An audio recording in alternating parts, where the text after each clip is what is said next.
Good evening everyone. শতাব্দীর কিচেনে আপনাদের সবাইকে স্বাগত জানাই। আজকের রেসিপি বাড়িতে থাকা সেদ্ধ চাল দিয়ে সরু চাকলি পিঠে।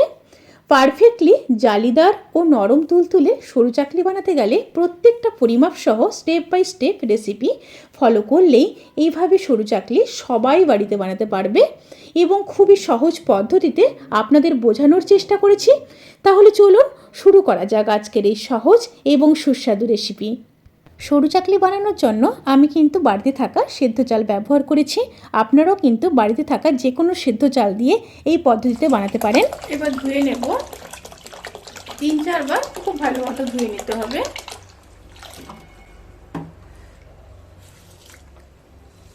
চালগুলোকে খুব ভালোভাবে ধুয়ে নিয়ে তারপর ফিরে আসছি। খুব ভালোভাবে ধুয়ে নিয়েছি। এবার 5 থেকে 6 ঘন্টা জলে ভিজিয়ে রাখবো। 5 থেকে 6 ঘন্টার পরে ফিরে আসছি। চালগুলোকে জল থেকে ছেঁকে নিয়েছি। এবার পেস্ট করে নেব। সমস্ত চাল এককালীন পেস্ট করা যাবে না, আমি অল্প অল্প করে পেস্ট করে নেব। এবার অল্প অল্প জল দিয়ে একটা স্মুথ পেস্ট রেডি করে নেব।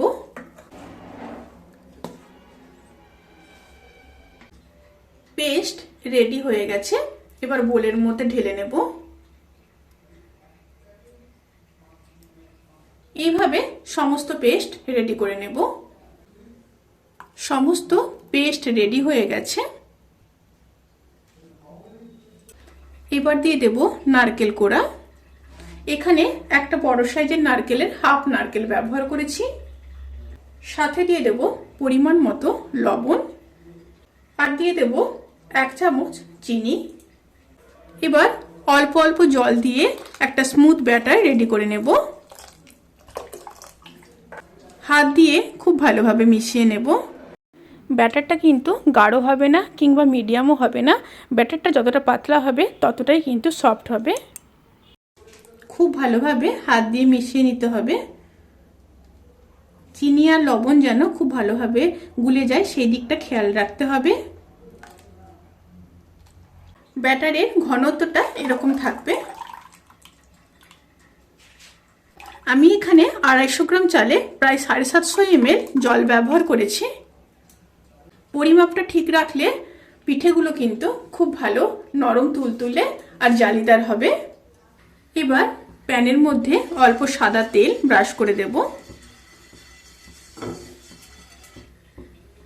প্যানটা যখন গরম হয়ে যাবে তখন 1 হাতা ব্যাটার দিয়ে দেব।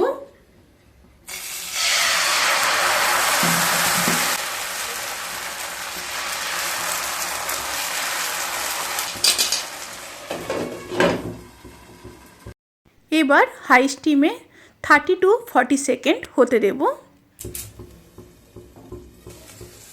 দেখুন ওপর পোর্শনটা খুব ভালোভাবে হয়ে গেছে। এবার উল্টে দেব।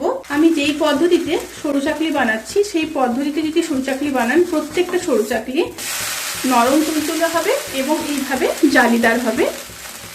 অবশ্যই কিন্তু রেসিপিটি এইভাবে ট্রাই করবেন। এইভাবে আমি সমস্ত সরু চাকলিগুলোকে রেডি করে নেব। এভাবে প্যান থেকে কিন্তু খুব সুন্দরভাবে ছেড়ে দেবে, তখনই বুঝবেন যে সরু চাকলি একদম রেডি। এবার আরো একটা করে দেখিয়ে দিচ্ছি, ভীষণই সহজ।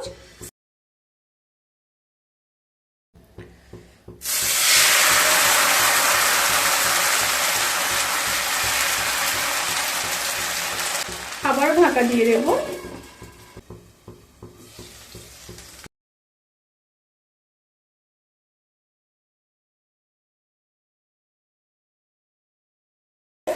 এইভাবে আমি সমস্ত সরু চাকলিগুলোকে রেডি করে নেব। এই রেসিপিটি কেমন লাগলো প্লিজ কমেন্ট করে জানাতে কিন্তু ভুলবেন না। যদি ভালো লেগে থাকে তাহলে সাবস্ক্রাইব করে পাশে থাকা বেল আইকন প্রেস করে নোটিফিকেশান অল করে রাখবেন। তাতে করে আমি যত রেসিপি দেব সমস্ত লিঙ্ক আপনাদের কাছে পৌঁছে যাবে। আপনারা সবাই ভালো থাকবেন, সুস্থ থাকবেন, সাবধানে থাকবেন। আজকের মতো এই পর্যন্ত। পরের ভিডিওর জন্য অপেক্ষা করুন। টাটা।